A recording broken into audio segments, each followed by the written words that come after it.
Hello friends, today we are going to start with the very interesting topic, very basic, very important topic of Java, that is classes, depending upon which the entire Java programming is built.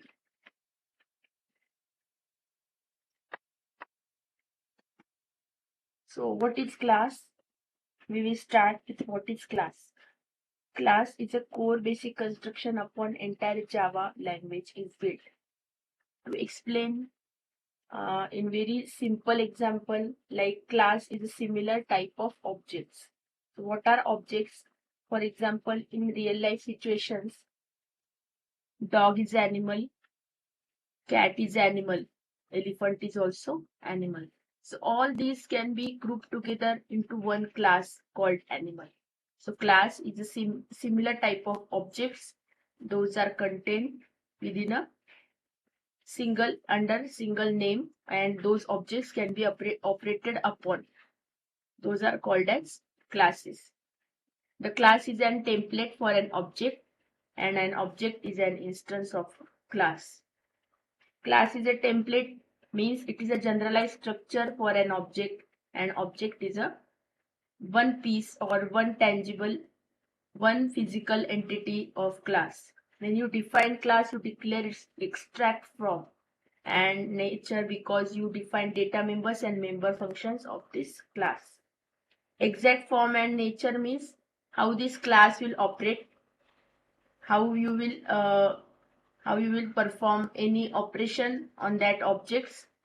So everything will be defined while you are creating a class. You are performing how many variables, how many data members, and how many member functions will be there. So members are data type variables like integer, float, character, and anything. And date member functions are the functions who will operate upon that data. So you will always declare its exact form and nature because you define data members and member functions of that class. General syntax or general form of class is class name. Type can be any type that you need to declare. Instance variable 1, type instance variable 2, type instance variable n. Type method name 1, parameter list, body of method. So instance variable 1 and instance variable 2 are the variables declared inside the class, and method names, data type method names are the methods. Those will operate upon this data. So type method name 1, parameter list, and body of method. So this way you can have multiple variables and multiple member functions in your class. But remember, everything that you will write in your Java program will be inside your class only. You cannot write anything outside your class. The data or variables defined within a class are called as instance variables. Because each instance, each object, when you create an object of your class, it contains its own copy of variables.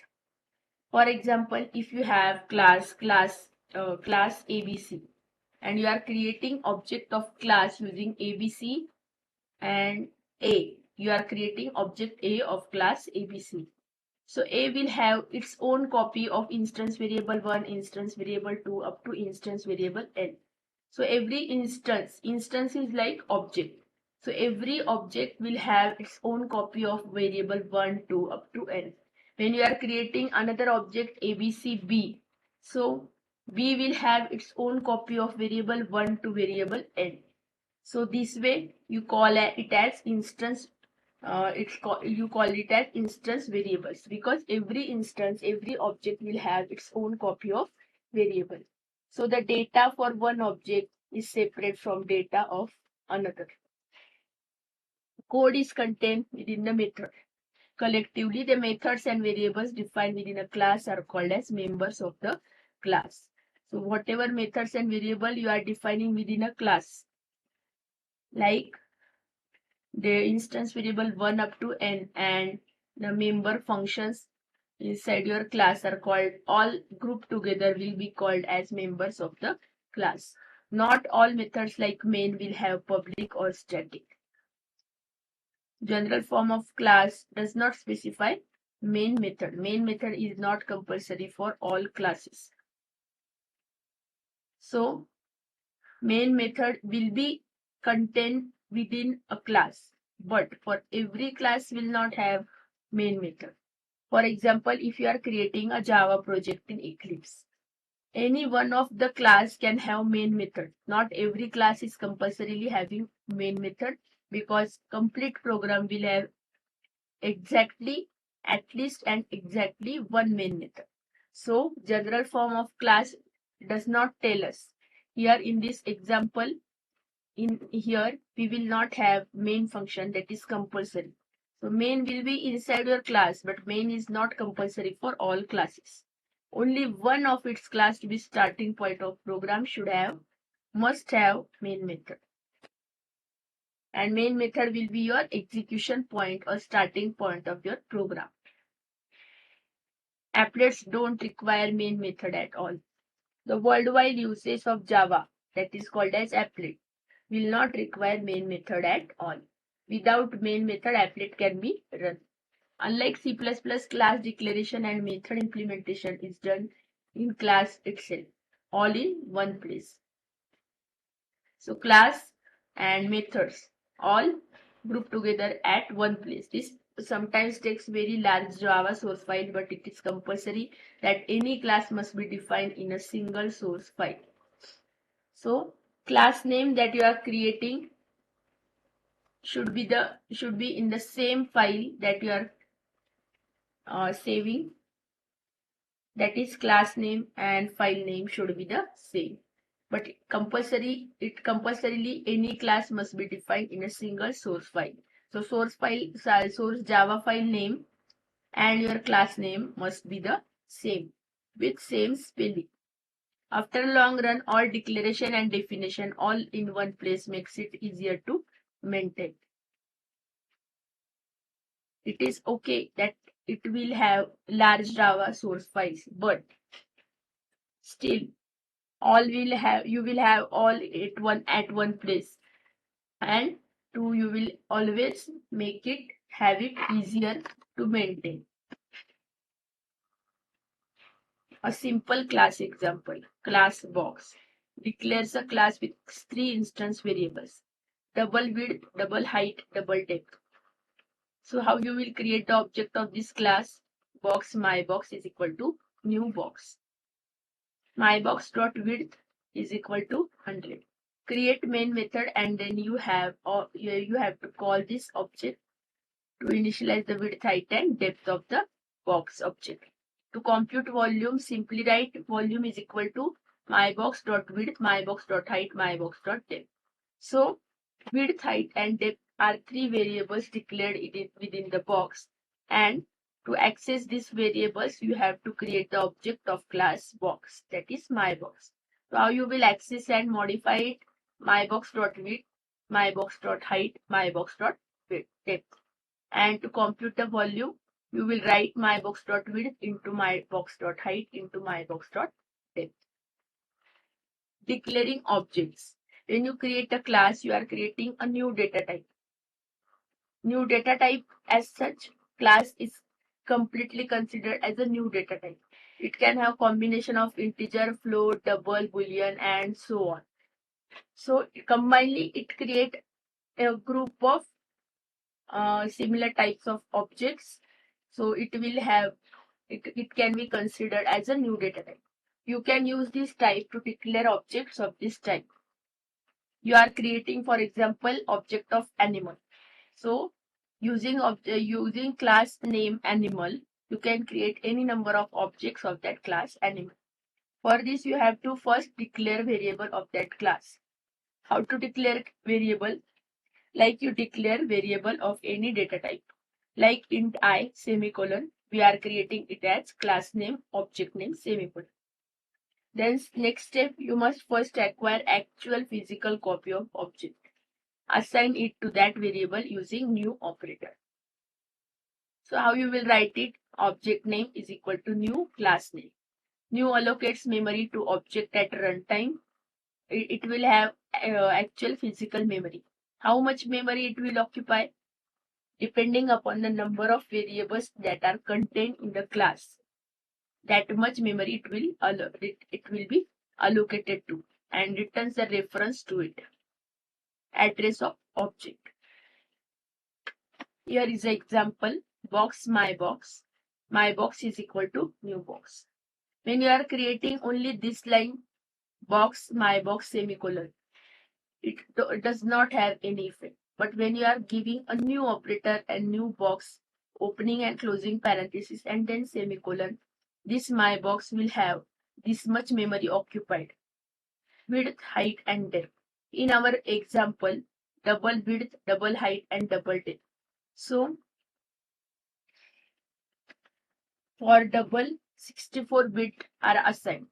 So 64 bit width, 64 bit for height, 64 bit for depth. So this number of the total of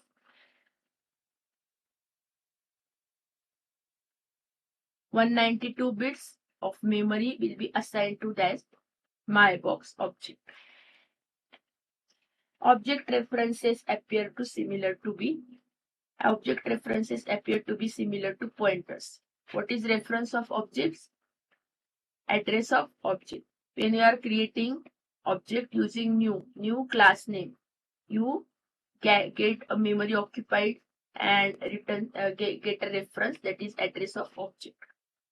This suspicion is essentially correct. Object reference is similar to memory pointer. So address of object is equal to, it is pointing to the memory somewhere. The main difference is that you cannot manipulate references as you can actually manipulate pointers.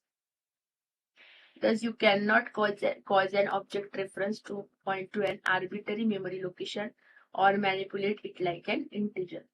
So, like pointers can locate to any arbitrary memory location, you cannot do so using objects. You cannot cause an object reference, that is object, after creation, after giving a space or after giving object a memory, you cannot have that reference to point to an arbitrary memory location, or you cannot manipulate it like an integer. This is the main difference between memory pointer and object.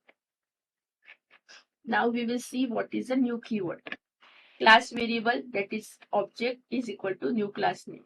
Dynamically allocates memory to object class variable. Opening and closing braces defines what occurs when object of class is created. Constructors are an important part of all classes and have many significant attributes. So what is written over here? Opening and closing braces directly calls to default constructor of a class, and it defines what occurs when object of class is created. Default constructor is always there, whether you are creating it or not. It is always there. If you want to explicitly write a default constructor, you can write it, but it is always there. And constructors are very important part of all classes and have many significant attributes. We can define our own constructor, but if no one is defined, then Java will automatically supply a default constructor which is always there. New is not used for int characters because Java simple types are not implemented as objects. Java simple types like int, character, float, boolean, all simple types of data type does not have object-like implementation. So you do not require new to allocate memory for the variables you are creating using simple data types. What we have seen so far, we can create class object as class name, object name, as similar to type and variable name. But for classes you have to use new keyword, and for simple data types you do not require new keyword because it is not implemented as objects. For objects, Java has to treat them differently. Because memory is allocated at runtime, you can allocate as many or as few objects as it needs. memory is allocated at runtime. When you are using new at compile time, you will not have any memory allocated. You will have that memory allocated at runtime. And you can allocate as many or as few objects as it needs during execution of program. Since memory is finite, that may happen that runtime exception will occur. It may happen while creation of object that memory is limited, so it will not get any memory. So for that, in that case, it can have runtime exception. Class creates a logical framework that defines the relationship between its members. Logical as such, it is just a construct. It is just a logical framework as such.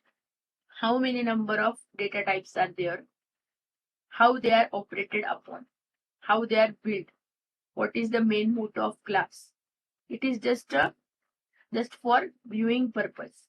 When you are reading class, what you are reading, how many data members are there, and how many more member functions are there, and what member functions are doing what operations on that data members. So it is just a logical framework. You are logically assuming it. When you are creating a class, animal, for example. So animal can eat, animal can sleep. These are the variables. Okay. So when you are creating animal, it is just a logical entity. You cannot actually see an animal over there. It is just a imagination. So it is just a logical construct. But object is a physical entity.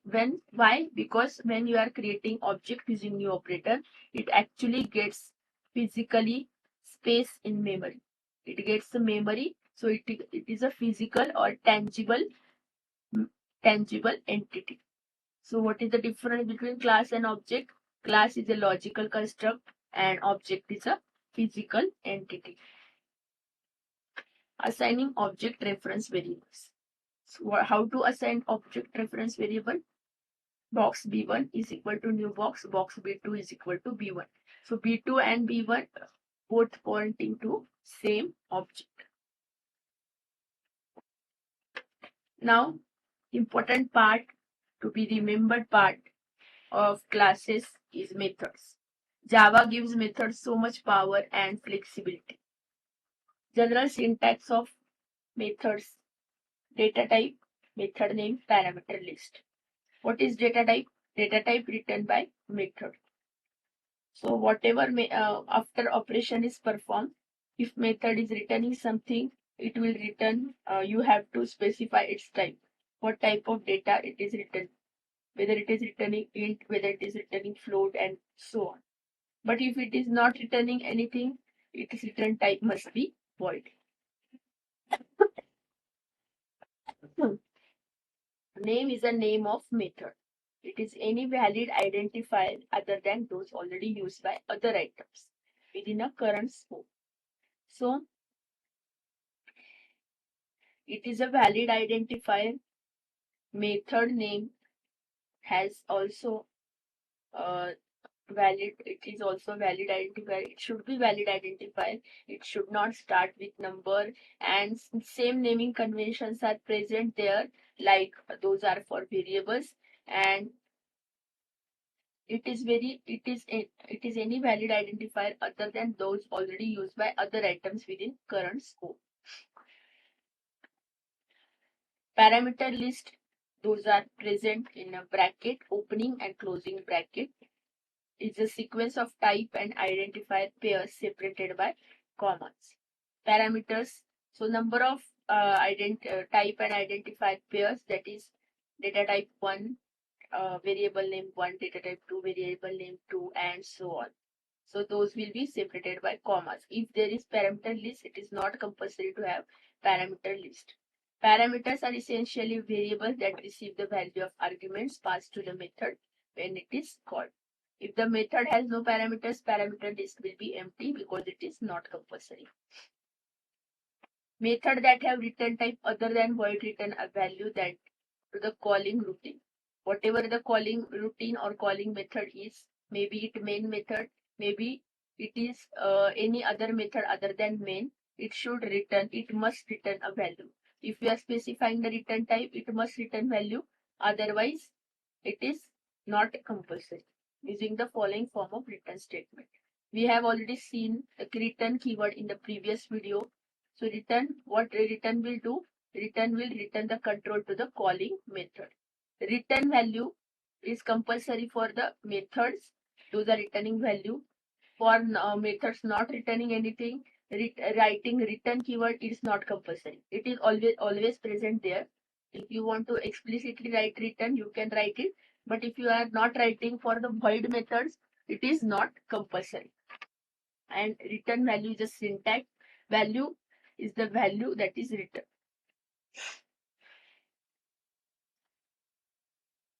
Now adding the method to the box class that we have created in the previous example.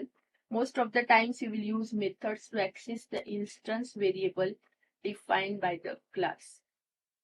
Most of the times when the instance variables, those are private, declared in the class, to use them, to access them, you will have the method call. Method helps the class implementer to hide the specific layout of internal data structure behind cleaner method abstractions. So method is written very smartly, very intelligently, and very abstractly, so that the specific internal complexions are hidden behind this method. So you don't have to worry about what is going inside. So method is another block of code written within opening and closing curly braces and called by the main function, so that only the simple or important topics will be called here, and the calling of method will do the rest of the things. It will compute, it will perform the operation, and it will return the data to the calling function. So actually it is hiding what is going inside. So you don't have to worry about the internal complexity. In addition to defining methods that provide access to data, you can also define methods that are used internally by the class itself. So it is not compulsory that always methods will access the data. It is okay that methods those are created by you are used internally by the class itself. It has no use outside of the class. Method of the box class. So this is the example of box class where we have seen the volume computation, how volume is computed double width into double depth into double height. So to return or to display the value, we are using void volume. Here volume is computed and displayed. To call the method from the main method, how we will write mybox1.volume, volume of mybox1, values of width, height and depth of mybox1, and mybox2.volume, volume of mybox2. So every object mybox1 and mybox2 will have a separate copy of instance variable width, depth and height. So separate output is generated for those. Adding a method that takes parameters. Here we have, in the previous video, we have previous part, we have seen only the volume opening and closing brackets. So parameter list is empty, that we have seen in a general form. So parameter list is not compulsory. But while calling a method, you may have your own copy of values and you want to compute your own copy of variables and return a result. In that case, you can pass the parameter to method. So here is an example of method that takes the parameter integer square int I, return I into I. So what does this method do? First of all, it is returning something. What it is returning? Integer value. Then square. What is the name of method? Square. What it is doing? Square. Square of the number. Here I am passing integer I. So while calling, I will pass any number over here that will be integer. And what this method will do? It will return me I into I. So whatever number I will pass here, if I pass here 2, it will give me 2 into 2, that is 4.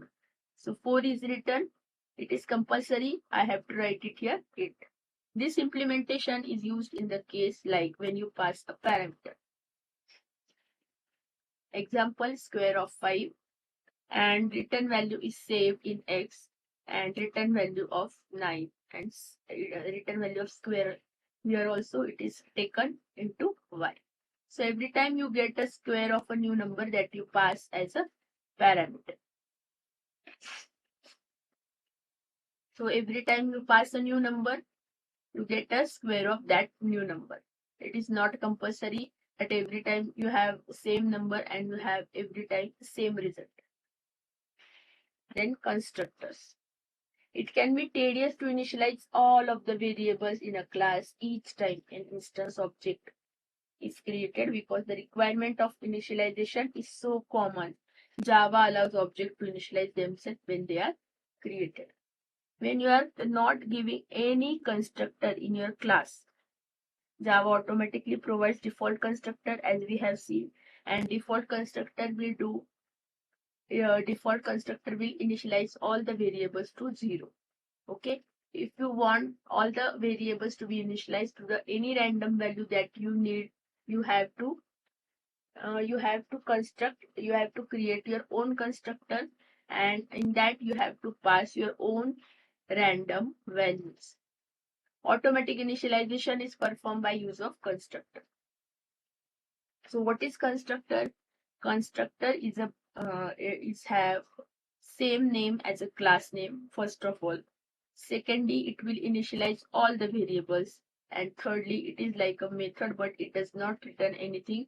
It will be called automatically when the object of that class is created. Now see the properties. Same name as class. No return type.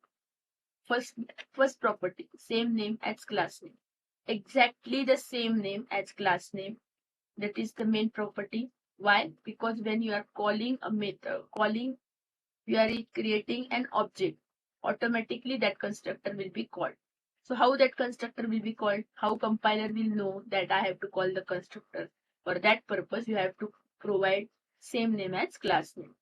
Secondly, it has no return type, not even void, because it implicitly return a class itself.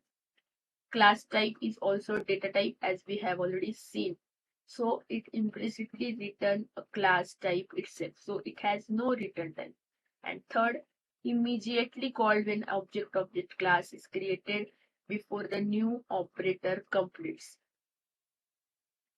Object is created, and before you are writing a new keyword, it is automatically called.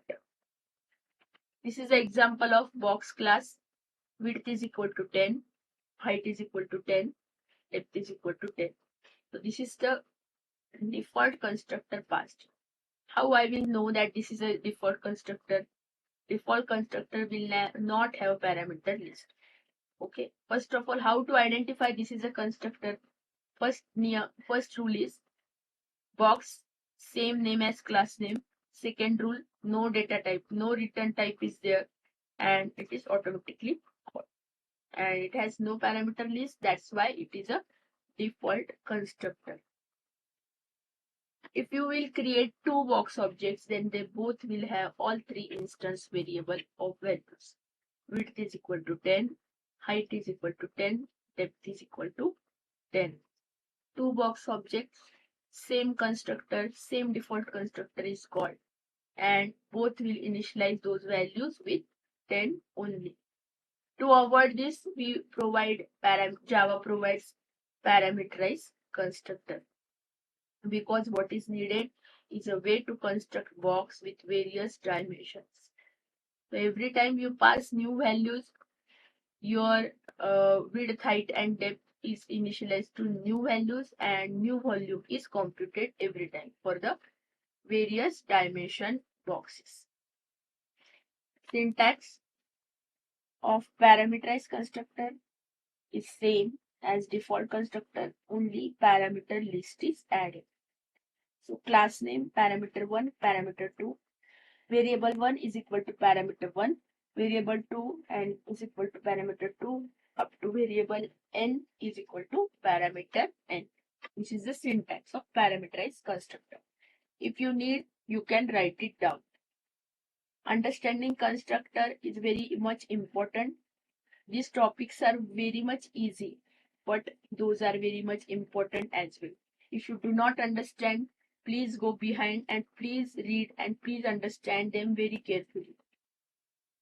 Instead of understanding these topics, you cannot build your own programs. Okay, so each and every line, each and everything you have to remember, you have to understand properly, you have to practice it.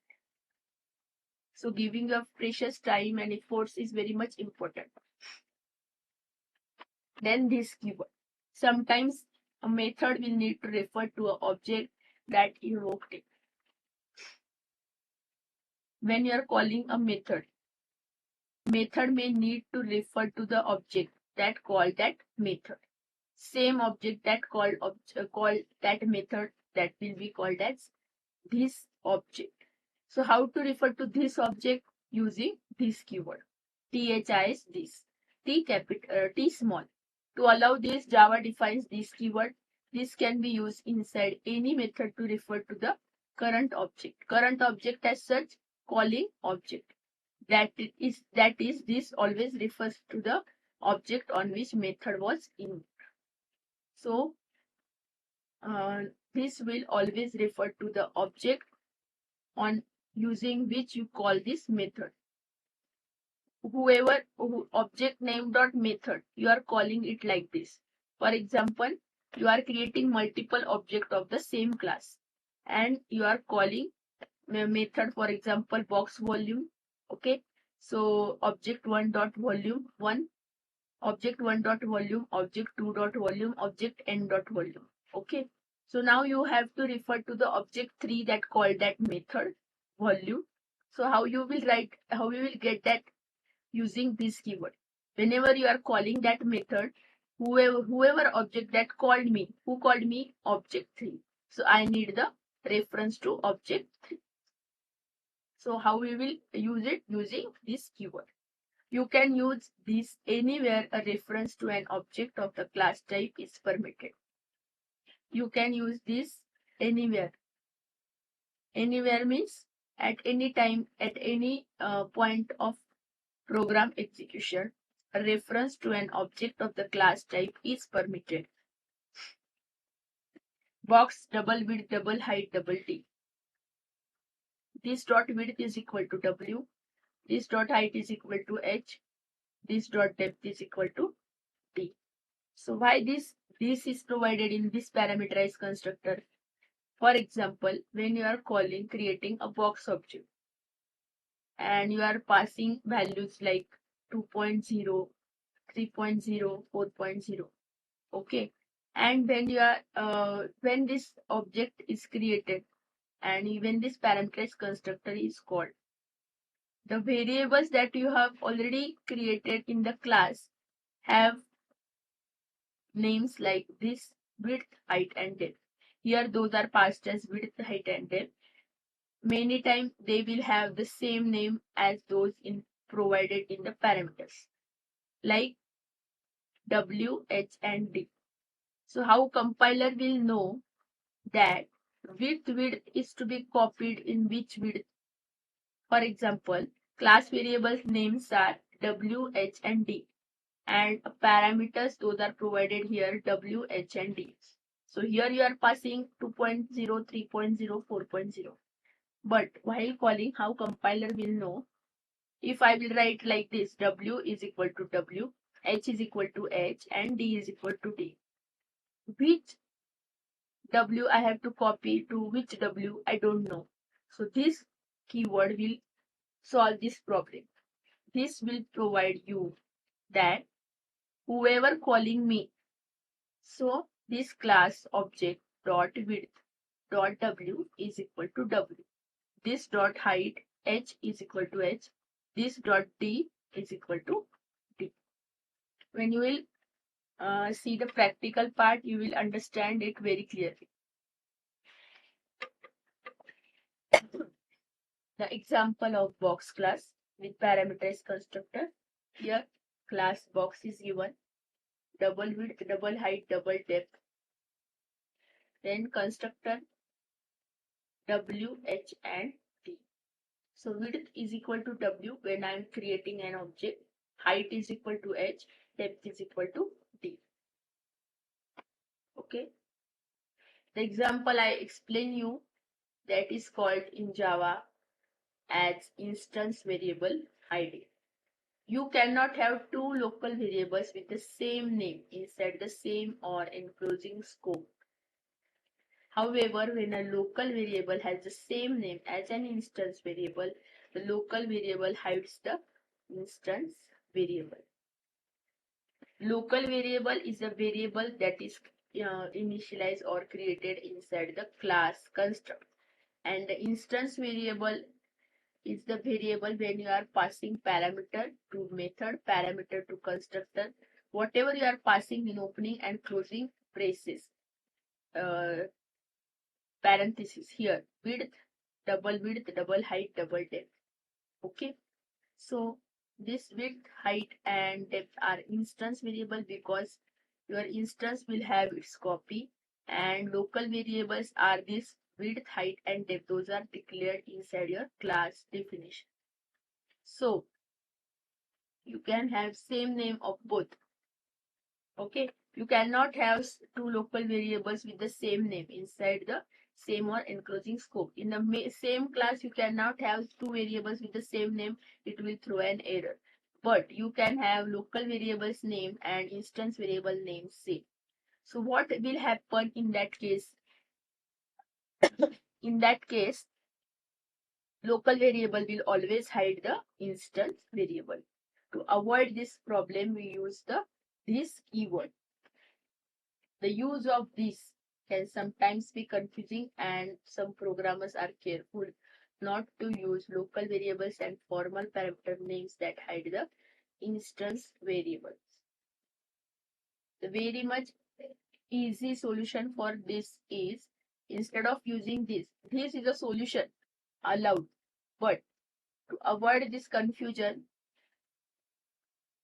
it is recommended that not to use local variables name and instance variable name same. You can keep them different. While other programmers believe that contrary, it is a good convention to use the same names for clarity and use this to overcome the instance variable hiding. To understand it properly, to remember it properly, it may be easy to use different variable names for instance variables and your local variables. But when your programs become lengthy, to remember all these variables and where I am operating upon, what I am doing, it can be very much confusing. At that time, you can do one thing, you can keep the instance variable name and local variable name same, and to avoid instance variable hiding, you will do this dot local variable is equal to instance variable. As simple as that. Next topic is garbage collection. Now, what is garbage collection? In some languages like C++, dynamically allocated objects must be manually released by use of delete operator. Dynamically allocated objects, as such, you are whatever objects that you are creating, whatever objects that you are specifying a memory, that memory should be manually released by use of delete operators. Java takes a different approach. It handles deallocation for you automatically. For deallocation in Java, you don't need to release the memory by your own because Java does that automatically. The technique that handles this is called garbage collection. Garbage collection is done automatically. It works like this. When no reference to the object exists, that object is assumed to no longer needed and the memory occupied by the object is reclaimed. So how garbage collection is done in Java? When no reference to the object exists, that object is assumed to no longer needed. No longer needed by your compiler, and the memory occupied by the object is automatically released. These all things will happen automatically.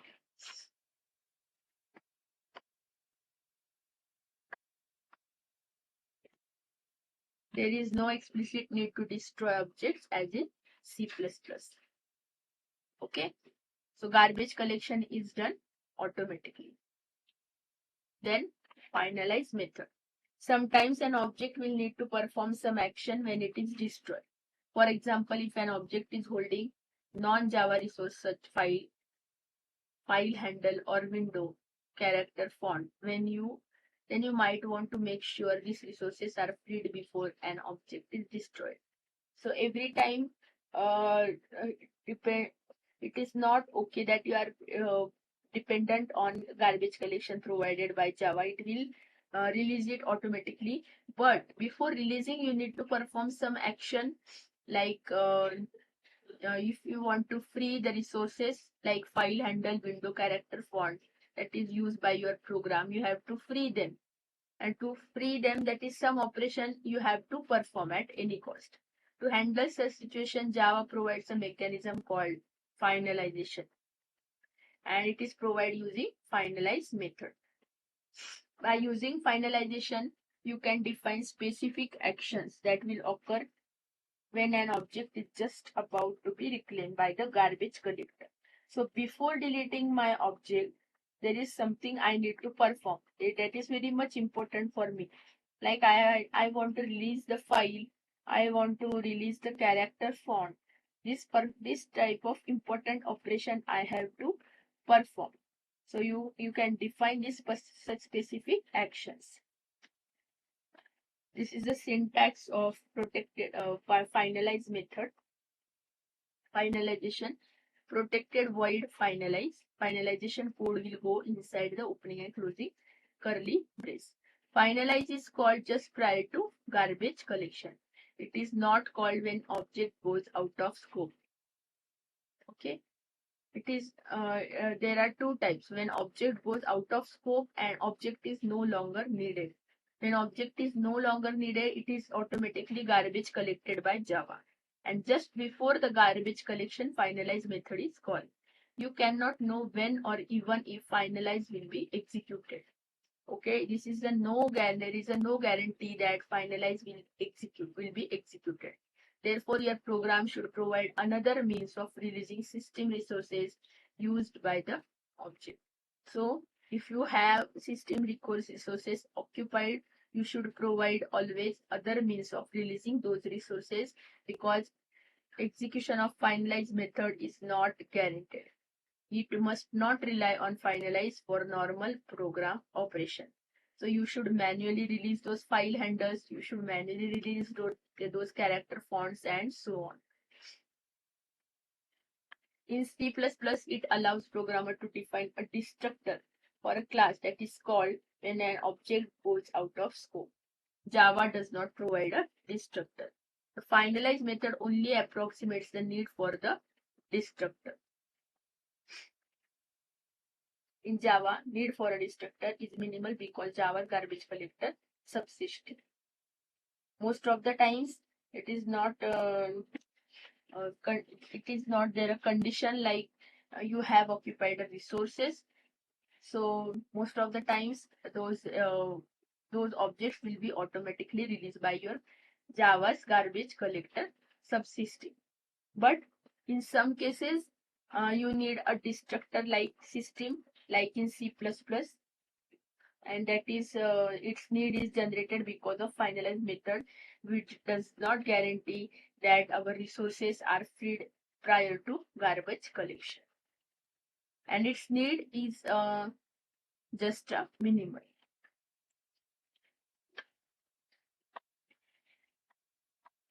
Now, a stack class. A class is a mechanism by which encapsulation is achieved in Java. Encapsulation means everything is bound to objects and classes. By creating a class, you are creating a new data type that defines both the nature of the data being manipulated and the routines used to manipulate it. Data being manipulated means all the data types, variables, and so on. And the routines used to manipulate means methods that operate upon that data. Further, the methods define a consistent and controlled interface to class data. So what is the method? It is defined as consistent and controlled interface to class data.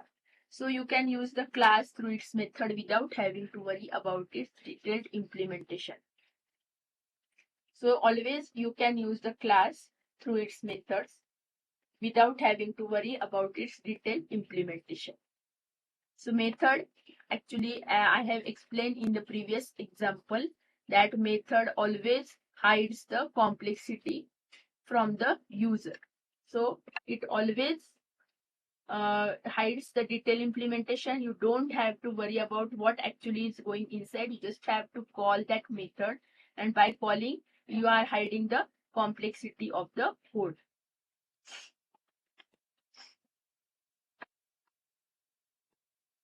Class is like a data engine. No knowledge of what goes on inside the engine is required to use the engine through its controls. So what is going on inside, it is not important to use the engine through its control. Since the details are hidden, inner working can be changed as needed. So no user, no outsider can know what is going on inside. So you can modify your code, you can modify your methods as and when needed.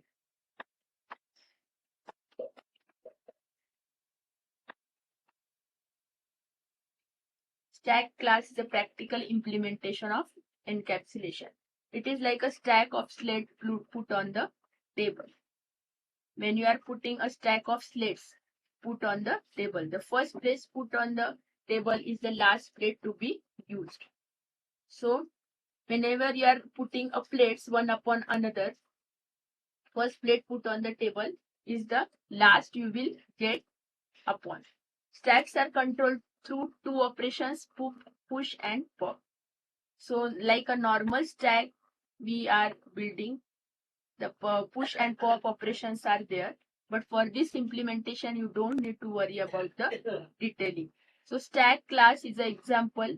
In that stack class, how push operation is performed, how pop operation is performed, what is going inside, how the method is written, it is not important for us. What is important for us, I need to just push the data and I just need to pop the data. I just need to push the plates onto the stack and I just need to pop the plates out of the stack. So complexity is hidden inside the push and pop functions that are already defined in the stack class. What is the stack class is then? Stack class is a practical implementation of encapsulation. Everything is hidden. You don't have to worry about what is going on inside. You just have to worry about how I have to push. When I have to push, I will call push function. When I have to pop, I will have to call the pop function. For this implementation, you don't need to worry about the detailing or complexity of push and pop function. Stack example we will see in the practicals video.